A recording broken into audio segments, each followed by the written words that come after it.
दोस्तों नमस्कार। महाराष्ट्र के मुख्यमंत्री उद्धव ठाकरे के बहुत ही करीबी बताए जाने वाले अनिल परब जब अब फंसते हुए दिखाई दे रहे हैं तो वो सीधे तौर पर पलटी मारते हुए दिखाई दे रहे हैं।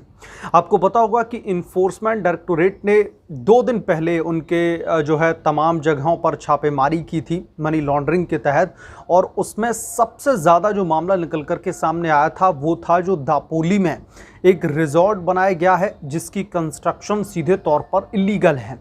तो जब उस रिजॉर्ट का जिक्र हुआ, उस रिजॉर्ट को लेकर के अनिल परब ने देखा कि वो फंसते हुए दिखाई दे रहे हैं, तो अचानक से अब उन्होंने पलटी मार दी है।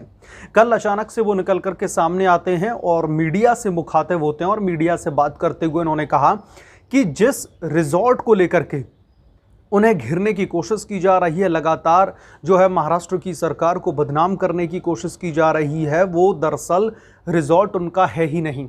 अब यहाँ पर दोस्तों समझने वाली बात यह है कि उस रिजॉर्ट को इलीगली कंस्ट्रक्ट कर दिया जाता है, जो करोड़ों रुपए का मामला है, जो तमाम फैक्ट्स में और तमाम रिपोर्ट्स में निकल करके सामने आ चुका है, और उसी के तहत कहीं ना कहीं इन्फोर्समेंट डायरेक्टोरेट की छापेमारी चल रही है, और उसके अलावा जो 50 लाख रुपए की और घूसखोरी का जिक्र किया जा रहा है। लगातार उस रिजॉर्ट का इस्तेमाल किया जा रहा था, उससे खूब पैसे भी बनाए जा रहे थे, लेकिन जब फंसता हुआ देख रहे हैं अपने आप को अनिल परब, तो अचानक से मीडिया के सामने आकर के सीधे तौर पर कह दिया कि जिस प्रॉपर्टी के आधार पर उन्हें घेरने की कोशिश की जा रही है, जो मनी लॉन्ड्रिंग के मामले बनाए जा रहे हैं, इन्फोर्समेंट डायरेक्टोरेट लगातार छापेमारी कर रही है, वो तो रिजॉर्ट उनका है ही नहीं। अब यहां पर दोस्तों समझने वाली बात एक और है। एक तरफ अनिल परब ये कह रहे हैं कि वो रिजॉर्ट उनका नहीं है, उन्हें पॉलिटिकल वेंडेटा के तहत फंसाया जा रहा है, चुनावों के तहत महाराष्ट्र की सरकार को बदनाम करने की कोशिश की जा रही है, और इसलिए भी अनिल परब पर एक्शन लिया जा रहा है, उन्हें घेरा जा रहा है सेंट्रल इन्वेस्टिगेटिव एजेंसियों के द्वारा, क्योंकि मुख्यमंत्री उद्धव ठाकरे के बहुत ही करीबी कह सकते हैं कि राइट हैंड कहे जाते हैं। एक तरफ संजय राउत हैं तो दूसरी तरफ अनिल परब हैं। लेकिन आपको पता होगा, जब ये रिजॉर्ट का मुद्दा मुझे लगता है कि कुछ 2 या 3 महीने पहले एक बार और सुर्खियों में निकल करके सामने आया था, तब भारतीय जनता पार्टी ने ये गंभीर आरोप लगाए थे कि उस रिजॉर्ट को अनिल परब ने इलीगली कंस्ट्रक्ट कराया है। सीधे तौर पर उसमें नंबर 2 की दरअसल घूसखोरी और तमाम बहुत सारी चीज़ें निकल करके आई थी। तो किरीट सोमैया, जो कि भारतीय जनता पार्टी से पूर्व MP हैं, उन्होंने ऐलान किया था कि वो फावड़ा और कुदाल लेकर के, आपको पता होगा इस तरीके की खबर निकल करके सामने आई थी, और वो दापोली की तरफ अपने समर्थकों के साथ में बढ़ रहे थे, ये कहते हुए कि वो उस रिजॉर्ट को गिराने का काम करेंगे। तो उस समय महाराष्ट्र की पुलिस ने उन्हें क्यों रोका? अगर अनिल परब का, जो कि परिवहन मंत्री हैं, मुख्यमंत्री उद्धव ठाकरे के बहुत ही ज़्यादा करीबी हैं, तो जब किरीट सोमैया कुदाल और फावड़ा लेकर के अपने साथियों के साथ में उस रिजॉर्ट की तरफ बढ़ रहे थे, जिसे लेकर के बीजेपी ये कहती आई है, इवन इन्फोर्समेंट डायरेक्टोरेट का भी यही मानना है कि उसे इलीगली कंस्ट्रक्ट किया गया है, तो जब उसे ढहाने के लिए बीजेपी के नेता आगे बढ़ रहे थे, तो फिर महाराष्ट्र की मुंबई की पुलिस ने उन्हें क्यों जाने से रोका? क्योंकि अनिल परब जब सीधे तौर पर कह रहे हैं कि वो रिजॉर्ट उनका नहीं है, उन्हें फंसाने की कोशिश की जा रही है, और कहीं ना कहीं समहाउ वो इस बात से एग्री कर रहे हैं कि वो इलीगली कंस्ट्रक्ट है, तो एक इलीगली कंस्ट्रक्ट रिजॉर्ट को अगर गिराने के लिए बीजेपी के नेता और उनके कार्यकर्ता आगे बढ़ते हैं, तो पुलिस उन्हें क्यों रोक लेती है? इसके पीछे की वजह साफ है,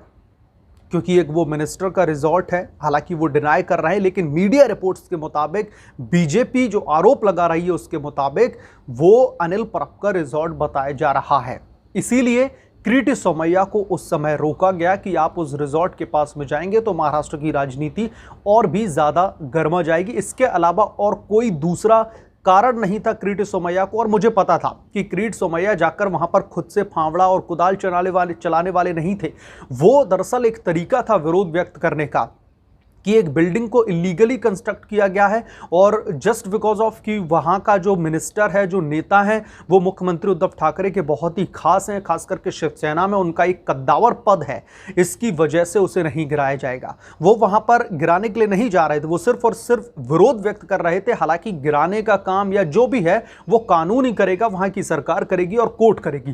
तो तब किरीट सोमैया को जानबूझकर वहाँ पर जाने से रोका गया। इसके अलावा अब मुद्दा एक और दरअसल निकल कर के सामने आ रहा है कि जो महाराष्ट्र की फिलहाल सियासी तस्वीर निकल कर के सामने आ रही है, बहुत सारे लोग सवाल खड़े कर रहे हैं कि जब 2 या 3 महीने पहले जब किरीट सोमैया की तरफ से या बीजेपी की तरफ से या और भी तमाम लोगों की तरफ से ये आवाज़ उठाई जा रही थी कि दापोली में जो वो रिजॉर्ट बनाया गया है जो कि करोड़ों रुपए में खरीदा गया था वो इलीगली कंस्ट्रक्ट है, तो तब इस चीज़ का खंडन अनिल परब ने मीडिया के सामने आकर क्यों नहीं किया, क्यों नहीं आके जो है कल की तरह एक प्रेस कॉन्फ्रेंस कंडक्ट कर दी और आके जो है बोल दिया कि पॉलिटिकल वेंडेटा के तहत उन्हें परेशान किया जा रहा है। लेकिन अब क्यों अनिल परब को मीडिया के सामने आना पड़ा, मैं आपको बताता हूं। आपको पता होगा कि एक खबर यह भी निकल करके सामने आई है कि सचिन वाजे सीधे तौर पर अब सरकारी गवाह बनने के लिए तैयार है और जो वसूली कांड का मामला है, जो घूसखोरी का मामला है जिसमें अनिल देशमुख भी संलिप्त बताए जाते हैं, वो सब कुछ जो है बताने वाला है सीबीआई के साथ में कोऑपरेट करके। और आपको पता होगा कि सीबीआई की और इन्फोर्समेंट डायरेक्टोरेट की इंटेरोगेशन में उसने अनिल परब का भी नाम लिया था, तभी से अनिल परब जो है लगातार मनी लॉन्ड्रिंग के मामले में सुर्खियों में दिखाई दे रहे हैं। तो अब जब उसने इस बात की घोषणा कर दी है कि वो सरकारी गवाह बनेगा और वसूली कांड में और ट्रांसफर पोस्टिंग मामले में भी अनिल परब का नाम लिया था, तो ऐसे में अब इन्हें यह डर सता रहा है कि जब सचिन वाजे जो है सरकारी गवाह बन रहा है और अब सब कुछ अब उनकी पोल पट्टी खुलने वाली है लोगों के सामने, हो सकता है उनकी गिरफ्तारी भी हो जाए, तो ऐसे में अब अपने आप को डिफेंड करने के लिए मीडिया के सामने आना ही पड़ेगा। बात यहां तक नहीं है, बीएमसी के चुनाव होने वाले हैं महाराष्ट्र में और बताया जाता है कि अनिल परब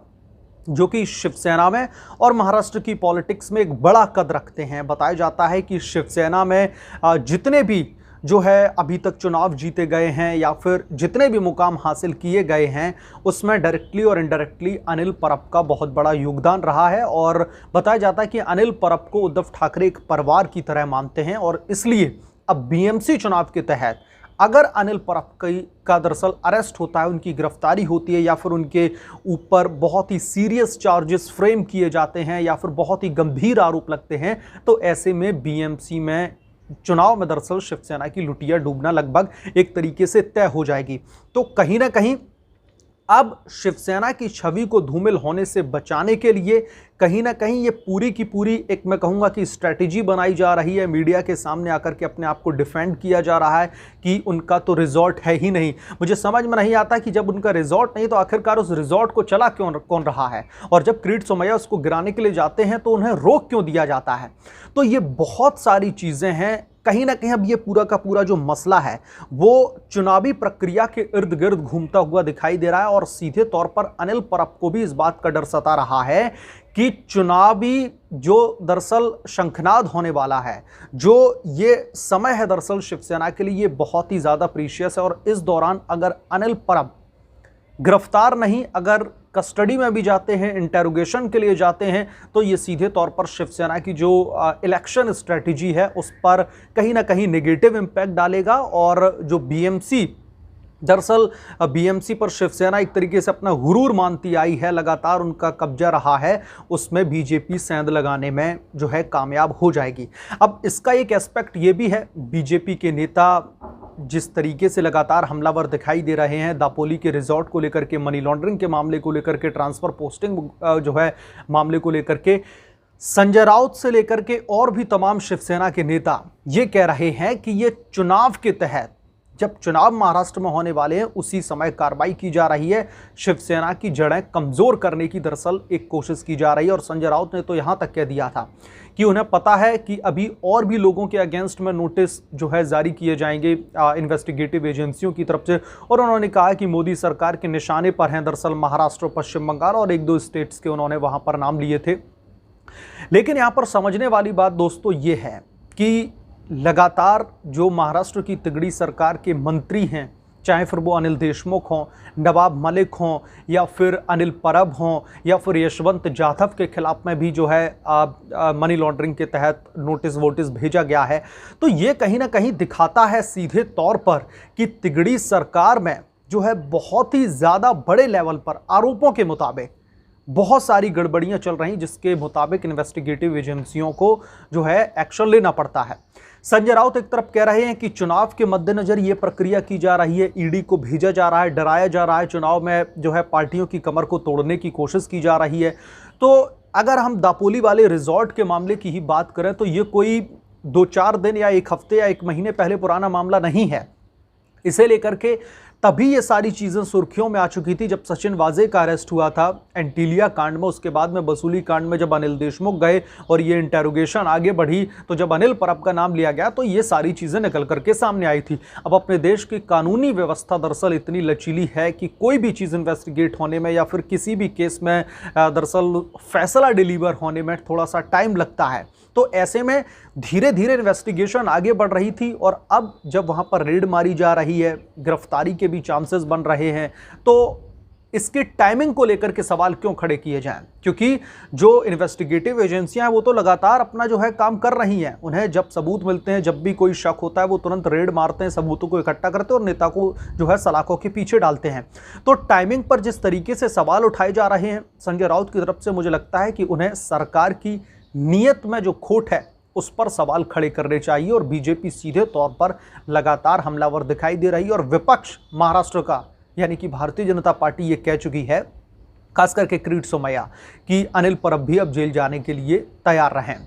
बहरहाल अब अनिल परब दोस्तों जो पलटी मारते हुए दिखाई दे रहे हैं, जो उन्होंने गजब पलटी मारी है कि वो रिजॉर्ट उनका है ही नहीं मीडिया के सामने, इस पर आप क्या राय रखते हैं मुझे कमेंट करके जरूर बताएं। जल्द मिलूंगा किसी दूसरे अपडेट के साथ में, तब तक के लिए धन्यवाद। अगर आप लोग चैनल पर नए हैं तो प्लीज चैनल को सब्सक्राइब कर लो और साइड बने बेल आइकन को जरूर प्रेस करें ताकि जब भी मैं कोई नया अपडेट लेकर आऊं तो सबसे पहले नोटिफिकेशन आपको मिले।